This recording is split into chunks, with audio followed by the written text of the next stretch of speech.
All right, so 58-year-old gentleman who is a resident of Orange County, works in a factory, works a midnight shift. Got off work one morning and received a voicemail message that he had missed jury duty in Orange County and that he was about to be arrested. The gentleman had just lost his wife about 6 months prior to that. So he's working a midnight shift, he's tired, and he's also grieving. And he gets this message that he missed jury duty. He immediately calls the number identified as the Orange County Sheriff's Office. And he speaks to a deputy, identified as a deputy with our agency. This deputy tells him that deputies are on the way to his house to arrest him as they're on the phone. And he is scared to death. He explains to the deputy, I didn't know I missed jury duty. I swear I didn't get the notice. Please don't arrest me. I've got a lot going on. He says there's only one way you can avoid being arrested. You need to pay $1,800 in fines immediately. How am I going to do this? He asked. You need to go directly to two places, the 7-Eleven store in Orange and the CVS drugstore. You need to stay on the phone with me the whole time. You need to buy 3 gift cards for a certain amount at the 7-Eleven store and 3 gift cards at the CVS for a certain amount.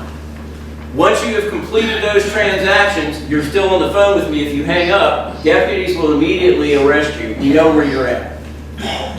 Okay? Now bear in mind, this is not a man or anyone who's mentally incapacitated. Okay? He's a normal working citizen who has a job. So he goes and keeps this guy on the line. He gets all the gift cards. Now what do? You need to scratch the numbers off. You need to give us the gift card numbers and the PIN numbers to the gift cards. And once we have those, you need to put those gift cards and your receipts in an envelope and mail them to the Orange County Circuit Court. And he did that. He goes home, he's relieved that he's not going to get arrested, and the very next day he wakes up after he's had some sleep and he goes, you know what, that just didn't sound right. You think? So what does he do? He comes into the lobby of the sheriff's office, and I was the first deputy he encountered. And of course this is kind of right up my alley, right? So I sat down with him and I started taking the report from him. And there was this glimmer of hope inside of me, because I thought, when he said I bought gift cards and mailed them to the Orange Circuit Court, I thought, okay, that's odd, but maybe we can stop the bleed.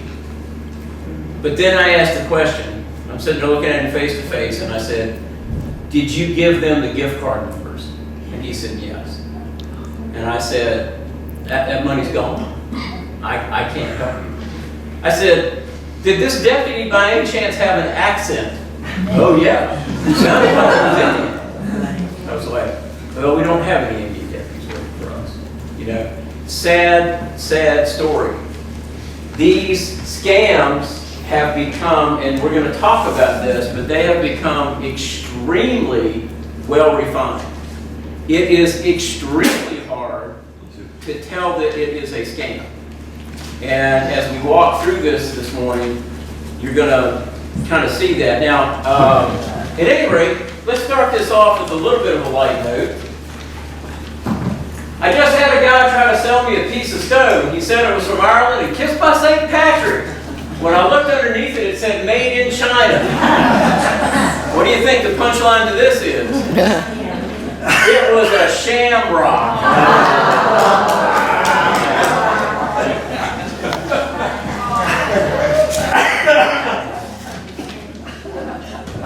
That's probably worth the whole act right there. Few statistics. In 2020, the FBI recorded 791,790 scam reports for total losses of $4.2 billion across the United States. A lot of this $4.2 billion were payment protection loans and unemployment benefits. Federal dollars, your tax dollars. not just the money that might be coming out of someone's bank account. Phishing scams were at the top with 241,342 reported. Does everybody understand what a phishing scam is? No. Well, it is almost what it sounds like, as in fishing with an F. You're going to throw bait in the water and you're going to try to get something to bite it. Well, phishing, spelled with the P, the PH, is exactly the same thing, except we're talking about internet and computer scams. So phishing is somebody's throwing an email out there to you, or a link comes in your email, or you get a text message and they want you to click on it. That's the bait. That's the bait. They want you, they're phishing, so to speak. Hoping that you'll click on that link and hoping that they will get you hooked into whatever that they're doing. So when we talk about phishing, that's what we mean, and we're going to talk about that some more as we go. Personal data breaches came in at 45,330 cases, closely followed by ID theft with 43,330 victims. There were 85,967 victims that were between the ages of 50 and 59, with total losses in that age group of $847 million.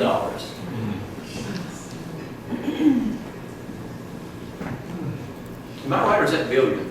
No, that's billion. 6 zeros. I'm not, just a disclaimer, I hate math. Billion is 6 zeros. Thank you.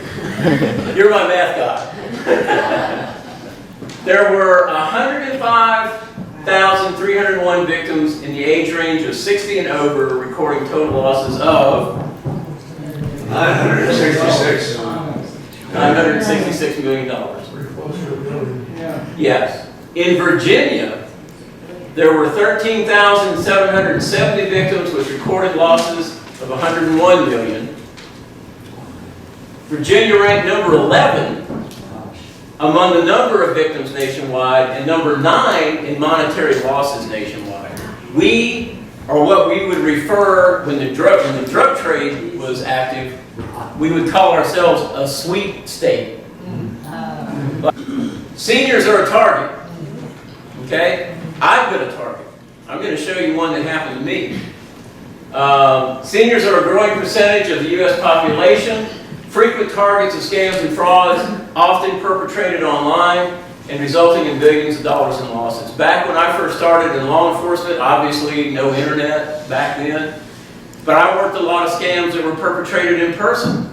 You know, the paving scams, or different. There were all kinds of different. They were in person, man. You could track those people down most of the time. You could find them and put your hands on them and put a stop to it, but not so anymore.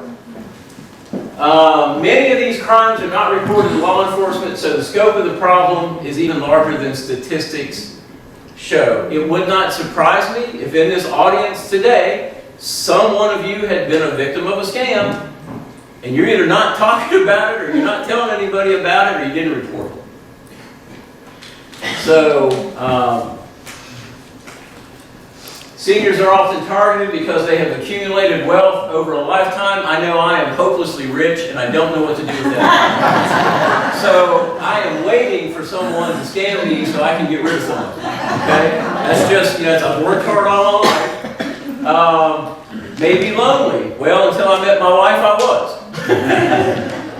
Maybe less able to identify a scam because of cognitive or memory issues, and tend to be more trusting of authority. Hey, we grew up. We all grew up respecting law enforcement, respecting the military. We trusted our neighbors. I would imagine that all of you living here in the lake, you know each other, you trust each other quite a bit. Elder financial abuse takes many forms and may be perpetrated in person, although that's rare anymore, through the mail, on the phone, via TV or radio. Online on the computer is more likely. Scams are usually operated through international call centers and are very successful. This is low cost, low risk, low getting caught, high reward criminal enterprise. And let's talk about that for just a minute. Let me tell you what is happening to you when you pick up that phone and on the other end of the line, you have someone who's trying to scam you. Let's say that, for instance, they're trying to get you engaged in a scam of getting your computer fixed and up and running. Okay, that's a common one. All right? More than likely, not all the time, but more than likely, you're probably going to be able to detect a bit of an accent. Okay? There are still a lot of scammers out there that are operating by themselves or in a small group with their own cell phones. Okay? And they're in foreign countries. They're not in this country. I don't care where that area code pops up from. Trust me when I tell you that the person on the other end of that line is not in the United States. A lot of times what these organized call centers will do, or what the overseas scammers will do, they may contact you and talk you into going and purchasing 25 prepaid cell phones. And they will say, for doing that, we'll give you X amount of dollars. And you go do that, but you're going to send them to Nigeria. Okay? Now the Nigerians have 25 cell phones with American area code numbers that we can't trace because they're basically what we would call a burner phone. Okay? So what is happening now, and what has become more sophisticated, just like you might call tech support for HP computers, there are call centers in these foreign countries that are nothing more than organized scam centers. And they're sitting there 24/7, working shifts 24/7 with a notebook at their desk with a script. And when the person at 8 o'clock in the morning calls you and says, "Hi, this is Sam from HP Computers," and then you get another call at 5 o'clock in the afternoon, "This is Sam from HP Computers," it ain't the same Sam. It's a different Sam. But he's working off that notebook. Okay? He's working off that script. There are notes in there that they have talked to you and what they said and what their next step is going to be, and they're trying to get you over that line. They're trying to bring you into their scam. Sometimes these people will call as many as 16 and 20 times a day. And even if you change your phone number, it is not unusual for them to be able to discover that and start calling you again. They're trying to wear you down, break you down. They're hoping that they'll either intimidate you or scare you or talk you into doing what they want you to do. And it works. It works because I see it in our community every day. So one of the things I'm going to do, because if I forget to do this before you leave, is I'm going to charge each and every one of you with being here today, with being an ambassador for our office, for law enforcement. Because this information that we're giving you today, you need to go out and be talking to your neighbor and your friend and anybody that will listen about what you're hearing. Because if you don't, they're going to be the next victims. I've had people listen to what I'm talking about today and walk out of here and become a victim. I've gotten the call, "Deputy, I attended your last seminar.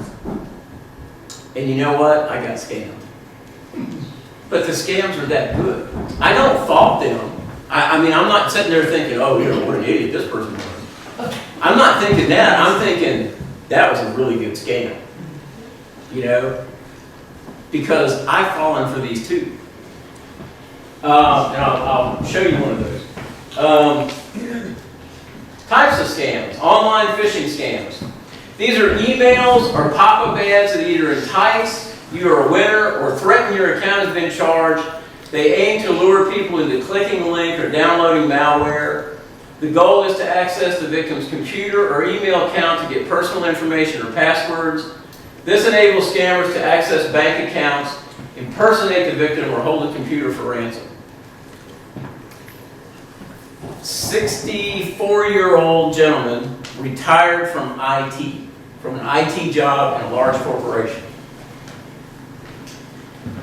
Was online and noticed an ad for a company that could speed up his computer. You know, you've all seen those, right? Hey, is your computer running slow? Call us, click on this. You know, we'll help you get your computer clean and running back up the way it should.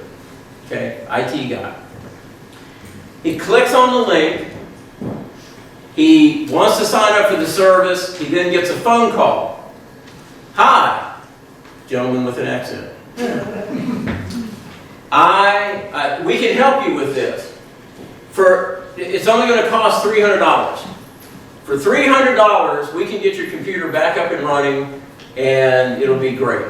And the guy goes, you know what? That sounds like a deal. I'm in. $300. Here's my Visa card. He gives them, they then charge his account, but then they go in and say, okay, look, in order to get this done, we need your computer passwords so that we can have access to your computer because we've got to get in your hard drive. So he gives it to them. He now sees them manipulating the screen, the mouse pointer's going all over the place, data's popping up here and there, and then they're done. They shut it down. Hey, your computer's fixed, no problem, have a great day.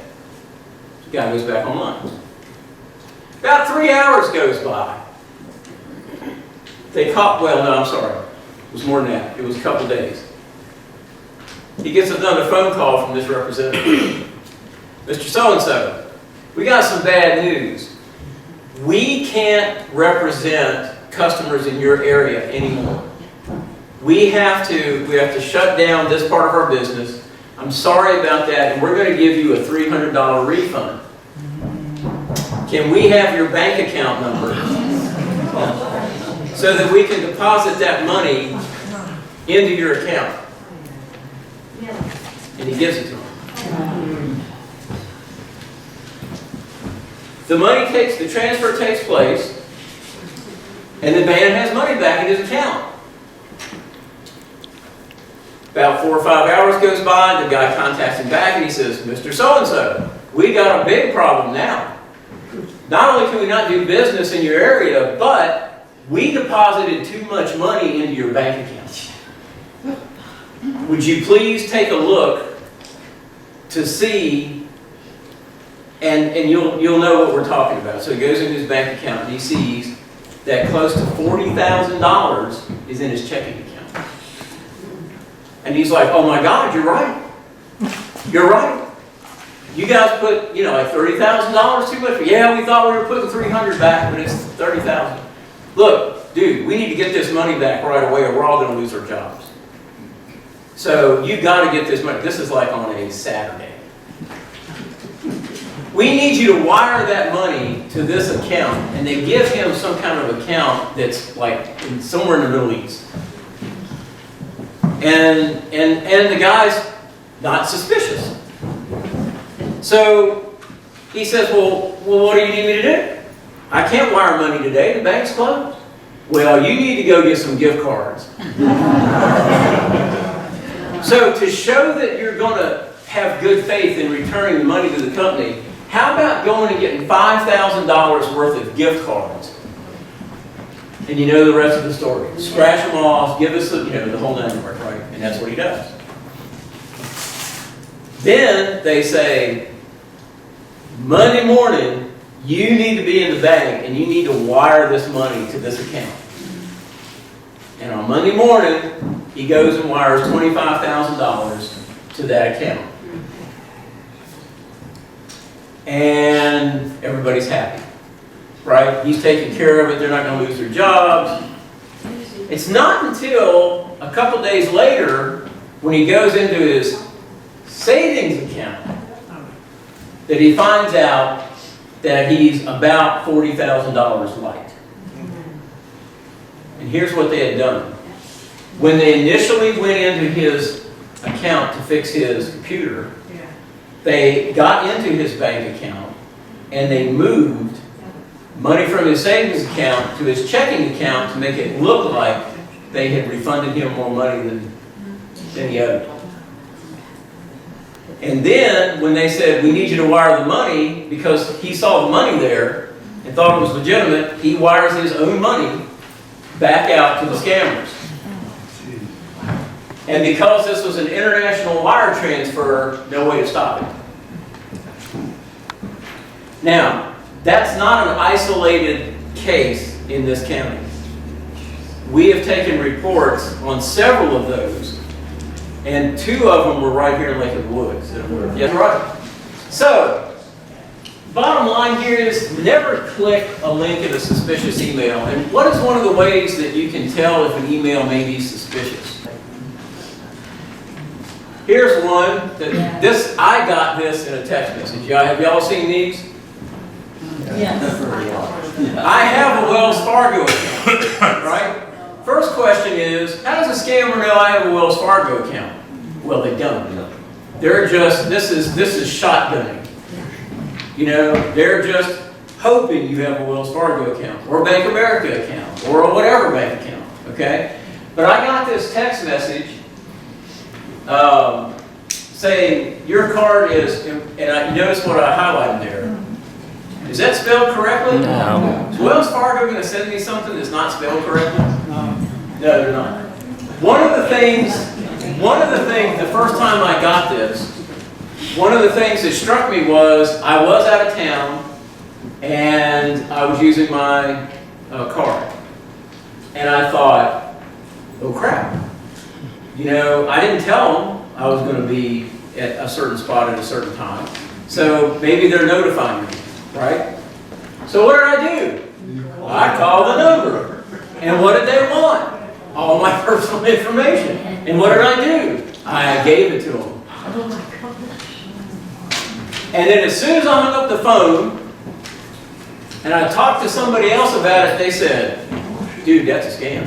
And I went, so I had to call, and I immediately called and canceled my card. And had to get a new card issued the next day. Luckily, none of this came back to haunt me yet. And that was about 4 years ago. Okay? But I still get these. But I know the difference now between the real one and the one that's fictitious.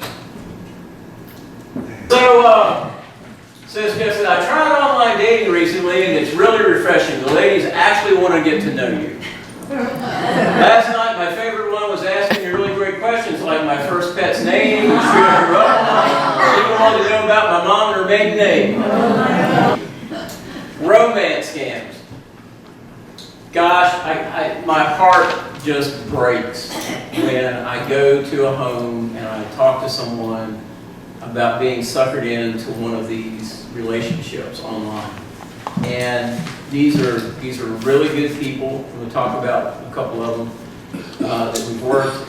Really good people. They're not incompetent people, but when it comes to understanding that they're not talking to a real person online, or that these people are not real and they're taking advantage of them, they absolutely refuse to believe it.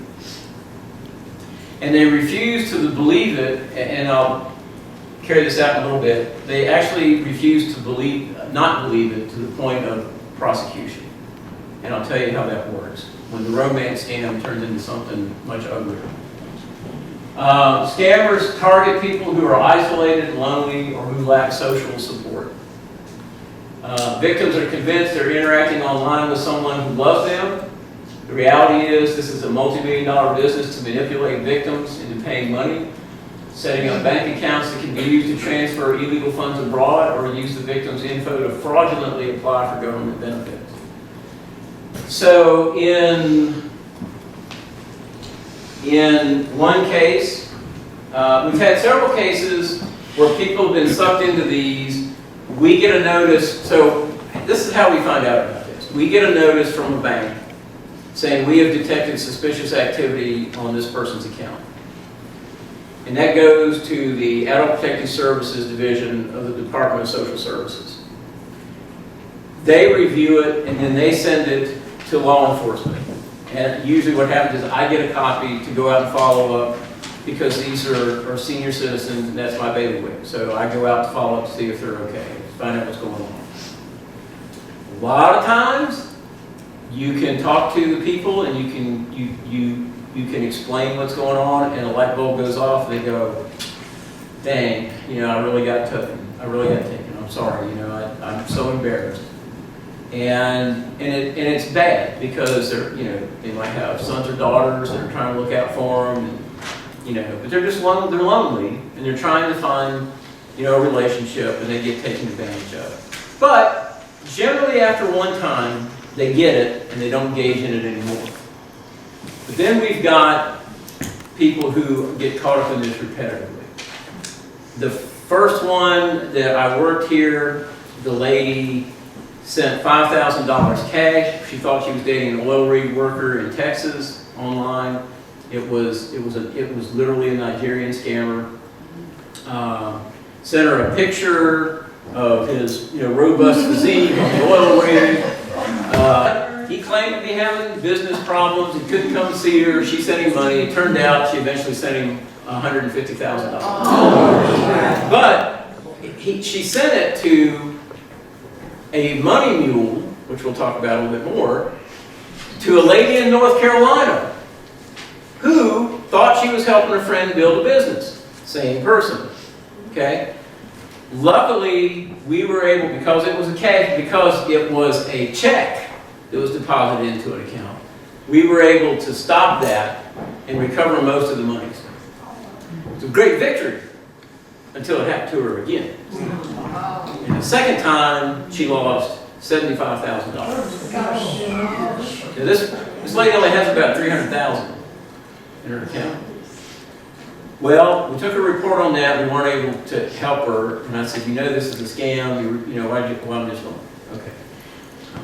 Then it happened again. $40-some thousand.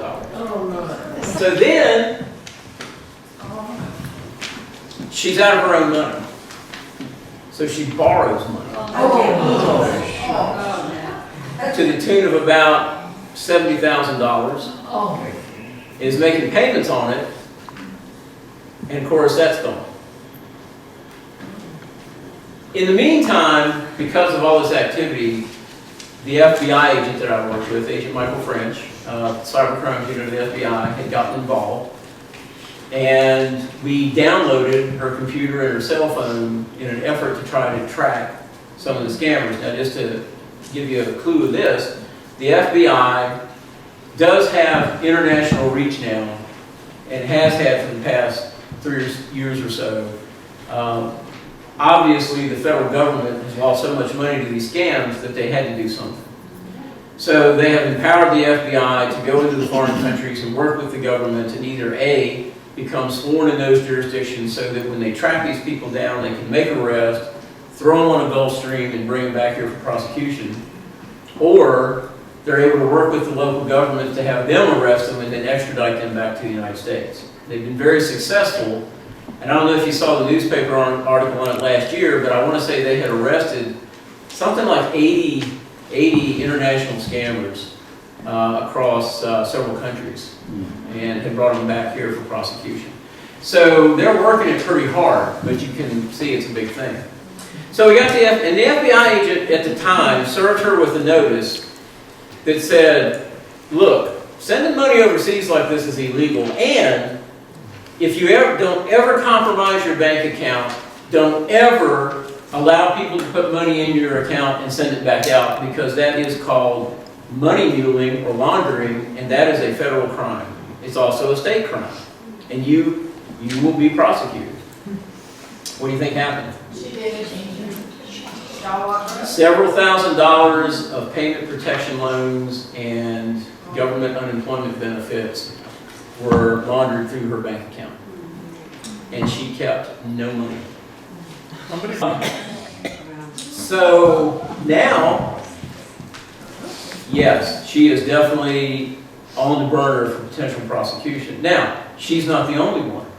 I have one here in Lake of the Woods who is involved in a scam who, for the past 5 years, has been paid $2,000 a month of her $2,500 a month Social Security check to a scammer in Africa who claimed that she was inheriting $20 million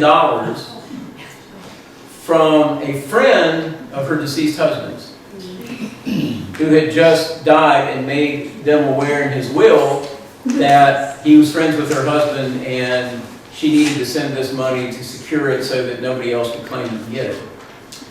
Refused to believe that this person was not real. Absolutely, the thing that hung her up was, I need this money because I want to provide for my grandchildren and my children. I want them to have the best life that they can. Now, again, the woman can walk and talk, she can feed herself, she can drive a car, she can go buy groceries when she has money. But there's this disconnect going on. Same thing occurred with her when she ran out of her own money. Several $1,000s of payment protection loans and unemployment benefits from the state of Louisiana were run through her account. I have another one that I'm working on. Same thing occurred when we got the notice from the bank. We went out and talked to her. She refused to talk to me at first about the money, the $100,000 from 5 different places that had been deposited into her account. I didn't push the issue at the time because I wasn't exactly sure what ground I was standing on, so I went back and did a little more investigation into where the money came from. And then I got FBI agent Michael French involved. And we went back to the house. And we knocked on the door. And I said, ma'am, do you remember me? And you remember that thing you didn't want to talk to me about? And she said, yeah. And I said, well, meet Agent French from the FBI. He wants to talk to you about it. And same thing. We served her a notice, told her to stop. She was involved, this is another Texas. She was involved with a gentleman from Texas. This woman's 73 years old. She's married. She has a good husband, and they both have a good retirement income. She spent $75,000 of his money trying to appease this scammer, in a relationship. She turned around after we left. About 4 months went by, and she got involved in another one and laundering money again. Now, our solution to this is this. Nobody wants to prosecute seniors. Nobody. The federal government doesn't want to prosecute them. We don't want to prosecute them. Last thing that we want to see is somebody who's being sucked into a scam, who obviously has a mental disconnect somewhere, ending up in the criminal justice system. That's not our goal. Will we do it if we have to? To make it stop? Yes. Now, just had another citizen from Lake of the Woods who, while this woman was out volunteering, her husband got involved in an online scam with McAfee and ended up sending McAfee, which wasn't McAfee, $89,000 in a cashier's check. $89,000. Similar to the scam of, we're gonna, you don't do this, we're gonna scare you, we're gonna do certain things, we're gonna ruin you, we put too much money in your account. It was one of those. It's the same thing. So he goes to the bank, unbeknownst to his wife, $89,000 goes out. She finds out about it later in the afternoon.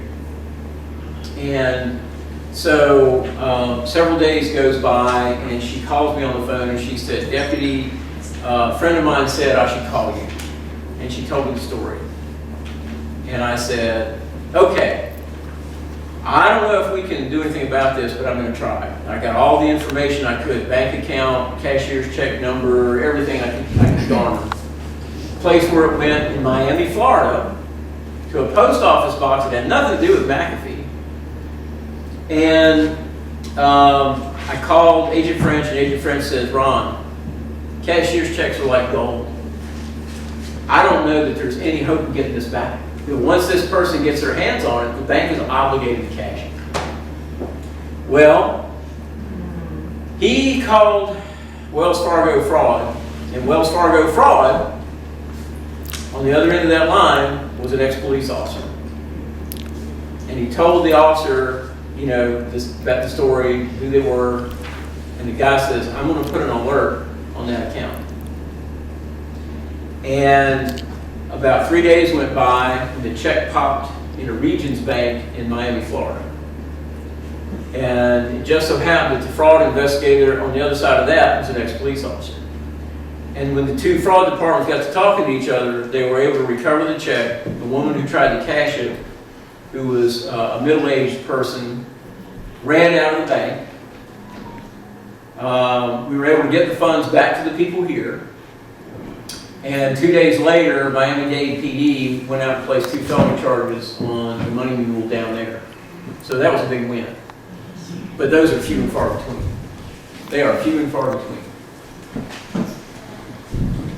Warning signs include the online person is too perfect, tries to isolate the individual from family and friends, asks for inappropriate photos, asks for financial information or money, suddenly cancels planned in-person meetings. Tech support scams. These can happen via email, phone, or pop-up, ads on the computer. The scammer pretends to be a legitimate business. So we kind of know about that, but take a look at this. Here's one from Amazon. Okay? I know this is a little fuzzy on the screen, but that looks pretty real, doesn't it? Yeah. Sure. So I don't know if you've ever seen one of these. I'm telling you, that looks about as real as it can get. Okay? And you're thinking, oh crap, I've got stuff from Amazon coming, right? I gotta fix this. So what do? You click on the link. You want to update your payment information, right? Right. Well, that's going to take you to a website that you don't want to be on. You're getting ready to give a scammer your information.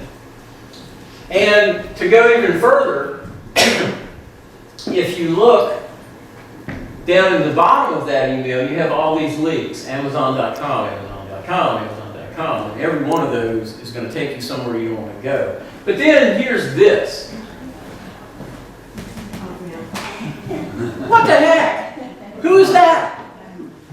Whoops, that's not what I want to do. Who is that? Why can't I reply to that? That probably doesn't belong.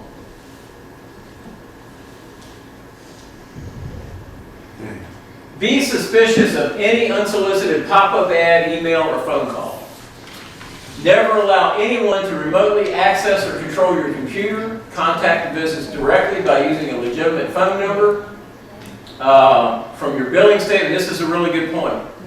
You got any questions about it, go to your billing statement. Go to the back of your credit card. Look at something that you know is real for that company and find out if it matches. And use that. If you like Amazon, you got an Amazon account, you've got old emails that are legitimate from them, look at that and look at the telephone number. See if they're legit. You know, call the company directly. That's terrible.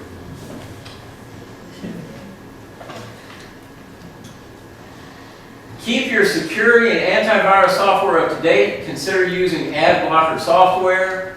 If a pop-up says the computer is held for ransom or if the screen is locked, shut down the computer immediately. Call for help. Contact the credit bureaus to protect your ID. I don't know. I could be wrong about this. I don't know that ransomware in individual computers is as much of a problem as it used to be. I know that in the early days, that was where they were hitting, was our personal computers. But I don't think the financial gain was there. Okay? Where is it now? I mean, when you can hold an electrical utility company for millions of dollars, why fool with you? You know? Why get that petty $300? You know? Lottery and inheritance scams. I am Mohammed Abaka, the son of the late Nigerian head of state. Please, I need your assistance to make this happen. And please, do not undermine it because it will also be a source of upliftment to you. How many of you want that lesson? Whenever you see language that is this nice, it's a scam. This is kind of an old school one, but we've still seen these things pop up. This is very similar to the one that the lady from here was involved in, where she was told that she had won, she'd gotten a $20 million inheritance that had been bouncing around all over foreign countries for 5 years. And she had been paying that, never seeing the money. So you see something like this, and this is one that was really sent. It's not made up. So you see something like this, be suspicious. Always be suspicious if you're told that you've won a lottery or inheritance, but that you should never have to pay for anything that's free, right? Right? One of the first ones of these that I worked when I was with the county PD over in Albemarle, probably in the early 2000s. A lady, she had daughters and grandkids, and she got a notice that she won $6 million in a lottery from London. And but she had to pay a certain amount of money in order to start to collect it. Well, over the period of the next 3 or 4 months, she spent $6,000 trying to collect this, and her daughter saw it and called law enforcement and said, "Hey, I think my mom's in trouble." And I'm telling you, when I went up and got into the phone numbers that were a part of that scam, it was extremely believable even back then. I mean, it was a very well orchestrated scam. I mean, they had Lloyd's of London Insurance involved. You had a number you could call for them. Oh yeah, that's an insurance. We're Lloyd's of London. It was very sophisticated. Be aware, foreign lotteries are illegal. So even if you did win something, you can't participate in it. So a resident of Orange, grandmother gets a call one day. "Grandma, I'm in court in Richmond. I've been arrested for DUI. I had an accident. I was drinking, and they've locked me up. I'm in court now for a bond hearing, and I need $15,000. I've heard of this. She calls the grandson's name. Now they know who the grandson is. "Fred, that's really you? You got my..." "It doesn't sound like you." "Grandma, my nose is broken. I hurt myself in the accident. I'm sorry, I'm a little nasally, I got a headache." "Fred, gosh, what do I need to do?" "Well, Grandma, I'm going to put my attorney on the line. He's going to explain to you what's got to happen." Attorney gets on the line.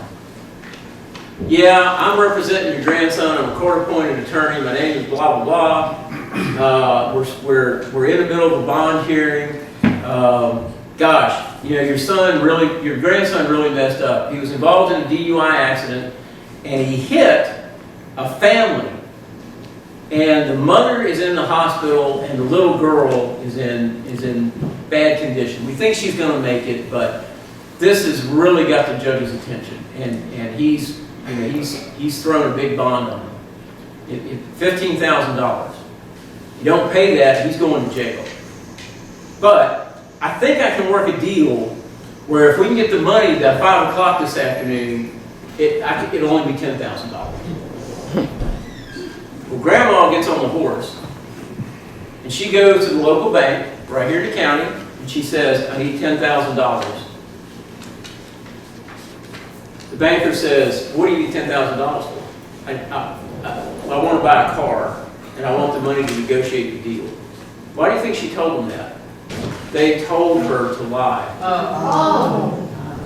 They said, "If you tell them what you really want this money for, you're not going to get it. They're going to tell you it's a scam. And I'm telling you, I'm the attorney, and we need that money." So you don't tell them, you tell them this.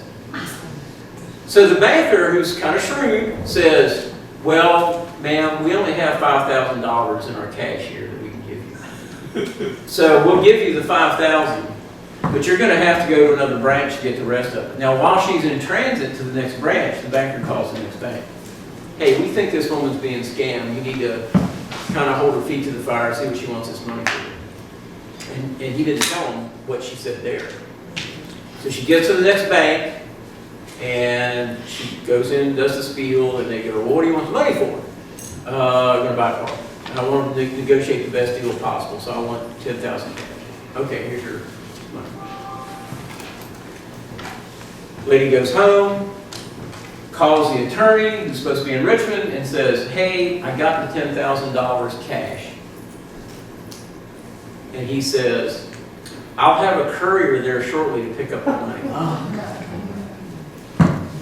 Within 15 minutes, there was a courier that appeared on the front porch, identified himself as the courier for the attorney,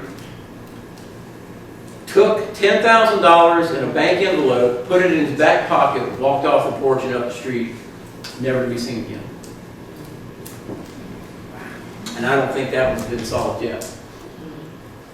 That, to me, was a little scary.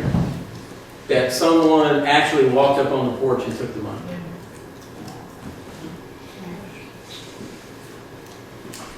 Victims are told that a family member has been arrested and needs cash. Scammers tell victims to send cash to addresses at vacant homes or possibly occupied homes so couriers can pick up the money. This is all happening in Orange. I haven't talked about anything that's happened anywhere else other than in this county. So it's real. Are you getting that? It's real. That's why we need you. That's why we need to get this information out. Scammers, government impersonation scam. Scammers claim to be from the IRS, law enforcement, the FBI, etc., threaten victims with arrest if they do not pay. We talked about one of those, right? Typically, gift cards are required as payment. Government entities never call individuals to threaten them with arrest or demand payment in gift cards. Hang up and call the sheriff's office. Check this out. That look real to you? Yeah. Oh, yeah. What's the address on it? Right here, Locust Grove. If you saw that in the mail, would you think you're getting official government mail? But it looks, on its face, it looks official. What about this? This is what's in the envelope. What's that say? $10,583. That's what they're saying you owe. What do they want you to do? What do they want you to do? What do you think is going to happen? You're going to be a victim, ain't you? If I was, and I am retired to a certain degree, but this would scare me. Even me, this would scare me. I would be like, really? Does this really happen? Was this a mistake? Do I need to call these people? I mean, this just went out 2 weeks ago. This went to many of our residents. And when it was brought to the sheriff's attention, he immediately asked us to put this on our social media pages to get the word out, to be on the lookout for this scam. My guess is we have people that are victims of this who are not calling us. What is a money mule? Criminals operating from abroad create elaborate networks to fraudulently obtain money through a variety of scams, transfer money among U.S. bank accounts so not to trigger red flags, and eventually shift funds overseas through wire transfer. We're seeing a lot of it go out in cryptocurrency and Bitcoin. I don't know about you. I don't know squat about cryptocurrency or Bitcoin. I don't want to, and I hope it goes away. But gift card, MoneyGram, Green Dots, WhatsApp. We're seeing a lot of money go out through WhatsApp and a lot of money go out through another one called World Remit. So,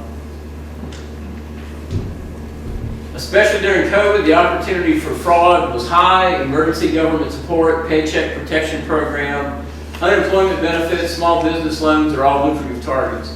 So it was really, really easy for scammers to create fictitious applications for these loans. Like, for instance, I had some citizens over here off Route 3.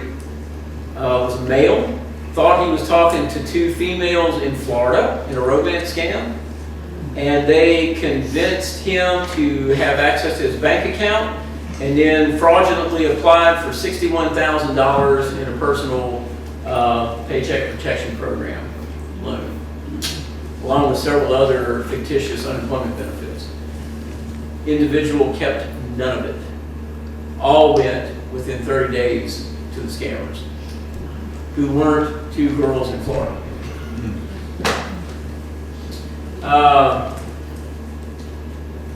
Local law enforcement and the FBI will work with money mule victims to educate them about what is happening and to warn them to stop their involvement or risk criminal prosecution. So we talked pretty elaborately about that. That's what we do, what we've been doing. Complications of scams. In addition to losing money, victims suffer emotionally from scams. They often feel ashamed for being fooled. Some victims stay engaged in the hopes of recovering. I mean, they'll just keep, talking to the scammer, thinking they're going to get something back out of it. Some victims want to preserve the relationship because they think that they have with the scammer. And that's what we found out, we talked about that with some of the victims we had. How to avoid becoming a scam victim? Well, safeguard your date of birth and your address online. Adjust permissions on Facebook and limit access to personal information. Do not post online that you're on vacation. I don't know why people do that. Check your credit reports regularly. Like, for instance, I have Credit Karma. So if something happens, I get an alert, and I can routinely go in there and look at my accounts, and I can see. It's surprising sometimes, going in, if you've never looked at your stuff, I've had people go in and go, why do I have an account for electricity in Oklahoma? And they never knew it. Someone has used their identity to get utilities in Oklahoma, and they're actually paying the bill. You'll never know it unless they default on the bill. But I've seen several of those. Electric companies, water, all kinds of utilities. If you give personal information to a scammer, contact the credit bureaus immediately to place a credit freeze on your accounts. Now, in addition to this, Triad maintains two things. We have a Facebook page, and we also have a YouTube page. On the Facebook page, I have posted the top 10 ways to avoid being scammed. A little more elaborate than this. I encourage you to go on there and look at it if you have Facebook, and on YouTube there's some videos on there too about some of our programs. But there's a lot of information, and then whenever we get scams that I think are important to the community, I post them on the Facebook page. So, the Sheriff's Office maintains a Facebook page as well. Ours is separate from that. There might be a link between the two. But ours focuses primarily on scams and what's going on in the senior community and what programs we're offering. So, never click on pop-ups, hang up on suspicious calls, review financial and bank statements regularly. Always, if you're going to get repair work, get estimates. Get more than one estimate for that. Make sure you're not being taken advantage of. And if you start getting inundated by calls from scammers, you probably need to look at changing your phone number because you might not ever get out from under it. Shred old credit cards. How to report a cybercrime. So on that sheet of paper I think I gave you is this. Resources that are available to you. USCert.gov is where you can, now let me put a caveat up here. Local law enforcement cannot do but so much with international crimes, obviously. So our biggest role, if you become a victim, is going to be to document that you were a victim. It is going to be rare that if you lose money through a scam, that we on the local level are going to be able to help you get that money back. There are rare occasions when that might happen, like we talked about. We had a couple of wins, but that's it. The FBI, there's a resource on here for reporting it to the FBI. The FBI is maintaining a database now. So if you get scammed or if you get something that you think is a scam, you can go to that website and you can fill out a report, and that goes into the FBI database. And what they're doing is these things come in and they start seeing common denominators between the scam programs, then it may give them enough information that they can focus in on where this is coming from, either by phone numbers or emails, and actually go in and arrest that group of people. So just understand, I don't want your expectations to be high for local law enforcement, because the biggest thing that we're going to be a resource to you in doing is we can tell you if it is a scam, and we can tell you that you were scammed. But we're probably not going to be able to get your money back. But we do want to collect that information. So please attempt. Call the Sheriff's Office, get a deputy to call you, And they will guide you in what you need. And they might say, I'm sorry, I can't help you with that. You need to call X, X, and X, or you need to do this, this, and this, because we're not going to be able to do anything for you on that. Or they might say, yes, I want that information because we need that information. We may be able to do something. So please don't have, if you become a victim of a scam, please don't have high expectations of being made whole, because that's probably not going to happen. The biggest thing that we can do is prevent it from happening. That's what we really want. FTC.gov is a really good place to report online fraud activity. Reporting identity theft at identitytheft.gov is a good resource. This is the biggest one. IC3.gov is the FBI's database that catalogs all this. Whether you have reported it to us or not, go online and report it to IC3.gov. SSA.gov is the one that you would get in touch with if you think somebody's compromised your Social Security